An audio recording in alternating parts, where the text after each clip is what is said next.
The odds William Regal wins the ECW title this week in the United Kingdom on ECW. That's a coin flip for me. I mean, they're in the UK. Mm-hmm. He's a heel on ECW with Ezekiel Jackson and Vladimir Kozlov in tow behind him. I don't see the guy as ever being a champ again, even if it's just the ECW championship. That being said, Christian's been at the helm of that program for a long time, and what a perfect way to maybe move him on and get him out of that title picture is to have him drop the belt to a really hated heel. William Regal is the only serious threat to Christian's crown right now, because we saw Yoshitatsu come up short. We saw Zack Ryder come up short. They're in the United Kingdom, where William Regal is a hero to those people. So I'm going to go 60%. I think more than likely we see a new ECW champion. And then last, kind of a big picture issue, the odds that TNA eventually grows into a company that can legitimately compete with the WWE. Going 0% out of 100 on this one. And you? I'm going to say 1% because... Optimistic, I see. While I think it has no chance of happening, you cannot rule out the fact that maybe some billionaire will come along and just... I mean, that's what happened with WCW. It was financed with someone who had absolute endless pockets so that they could put on the type of pyro, the full-size ring, the big arenas every night, and they could sign the big superstars who were at the time relevant. Bring in Sting, Scott Steiner, these people who are no longer relevant, that doesn't count. You'd have to have someone who has big enough pockets who can pull over, okay, Jeff Hardy or Batista. All right. Now that being said, let's kind of roll this along here because we are running out of time. But that brings me into my next topic perfectly, which is I want to talk about TNA real quick. You're talking about someone with money. Well, Dixie Carter has lots of money. She actually owns a chain of slaughterhouses down south, along with a bunch of other things down there. She has a lot of money in her pockets. They're very deep, and they have their leadership in place now, which, with the recent signing of Hulk Hogan, who comes as a package deal with Eric Bischoff being signed to TNA Wrestling, we now have the old WCW Doom crew of Vince Russo, Eric Bischoff, and Hulk Hogan calling the shots in TNA Wrestling, which could either be a very good thing or a very bad thing. I personally think we may be seeing the end, the true end of the old TNA that we all used to know and love. They have been on a decline for quite some time, with the X Division sort of being kind of shooed out of the picture, and these older WCW guys being at the helm of the company in the Main Event Mafia. Kurt Angle has sort of been calling the shots. I mean, ever since Jeff Jarrett was sort of taken out of the picture, he was always the advocate of the X Division. He was always the advocate of new stars, new talent, these great feuds that we've grown to love. Problem is, he was also an advocate of himself, and him being the NWA championship, and then eventually wanting to be the TNA champion, and he's been sort of removed from the company. I think TNA is on sort of a downslope right now, and I think Hogan may have just doomed the company. But let's talk about the other little guy on the block. Let's talk about Ring of Honor Wrestling. Okay, real quick. Ring of Honor. Ring of Honor is interesting. HDNet has picked them up, and they're doing some good things. Recently, we've seen the duo of Kenny King and Addicted to Love, Red Titus. They brought back the Spike Piledriver, and they used it to put Jerry Lynn on the shelf, which I thought was interesting. But now Ring of Honor has lost 3 main eventers: Nigel McGuinness, Bryan Danielson, both jumping to TNA, and Jerry Lynn being on the shelf for the time being. We're going to need to see some of their young talent step up. So look for Kenny King to step it up. If you haven't seen Kenny King in the ring, he's kind of just think like a young Shelton Benjamin. Yeah, absolutely.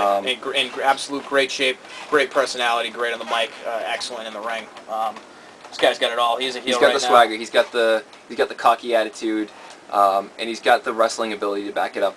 But beyond that, look for other homegrown superstars such as Tyler Black and Boom Boom Colt Cabana to step it up. Colt Cabana went to the WWE as Scotty Goldman, now back in Ring of Honor Wrestling. His wrestling style is interesting, to say the least. I'm not the biggest fan. He's entertaining. He's entertaining to some. He kind of reminds me of, in the mixed martial arts world, who was the guy who lost. Jason Mayhem Miller. Yeah, that's who he reminds me of. Yeah. They don't really, they don't take themselves too seriously. Almost like a Hugh Morris of this generation. General erection. Without the moonsault. Okay, without the moonsault. All right, guys, as we kind of slow down and bring the program to a close here, I just want to talk about some quick news stories, some quick updates here. We'll start with some injury updates. Maurice, she was hurt, and now she's not. So we're going to see her back on Raw, SmackDown, something pretty soon. She's been doing interviews. She's been doing some autograph signings, so she's back out there. She's looking good, and she's ready to get back in the ring. You like that one, don't you? Moving on to Edge. He was injured. He is starting to walk again.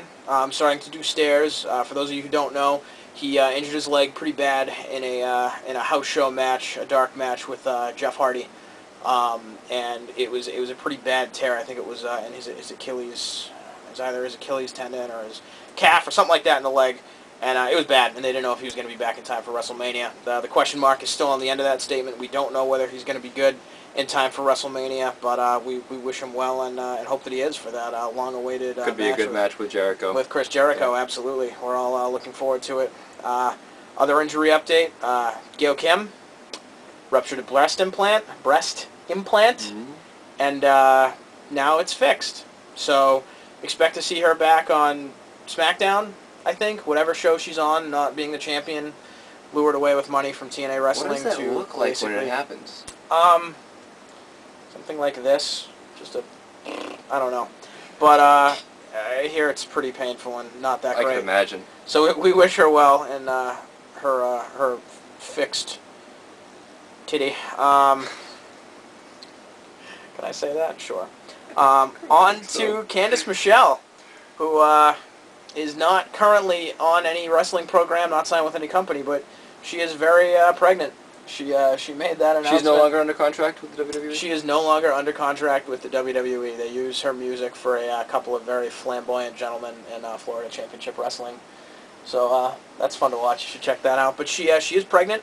Then it was a post on, I believe, her Twitter or her MySpace. She didn't make any mention of the father. She didn't say who the father was, if she knew, anything like that. So no speculation. I don't want to make right now. No mention of the A word.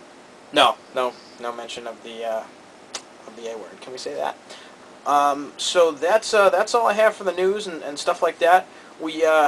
This is normally the part of the program where we would answer any questions you guys have or respond to any comments or things like that. But as this being our first show, we don't pilot episode. Yeah, we don't have any questions to answer, but we would like to tell you how you can send us those questions and comments that you may like to have answered or have us discuss on the program. If you're on our YouTube account, you can post in the comments section of our YouTube account. Just basically say any questions, any comments. It is it's the program 2009. That's our YouTube account, the program 2009. That is our YouTube account, or you can send any questions directly to our email address. That is the_program@rocketmail.com. That's the_program@rocketmail.com. Rocket Mail. And we will answer any questions that you guys have and try and discuss some of the comments or topics that you might want to hear us talk about. So yeah, that's it, ladies and gentlemen. That was the program for this evening. We hope you enjoyed it. We hope maybe we got your gears turned in your head about the great sport of pro wrestling, and keep the wrestling on next time you turn on the TV and you see it, because there's still some hope left in this generation of pro wrestling. I know it's on 4 or 5 days a week, but don't give up on it just yet. Maybe we can help point out some of the interesting things you can follow right now and some of the cooler storylines to pay attention to, and hopefully you'll enjoy wrestling in the weeks to come, and hopefully you'll enjoy our program in the weeks and months and hopefully years to come. So thank you guys for tuning into this first episode, and we hope to see you back here next week. Take care. Hope you enjoyed, guys. Take care.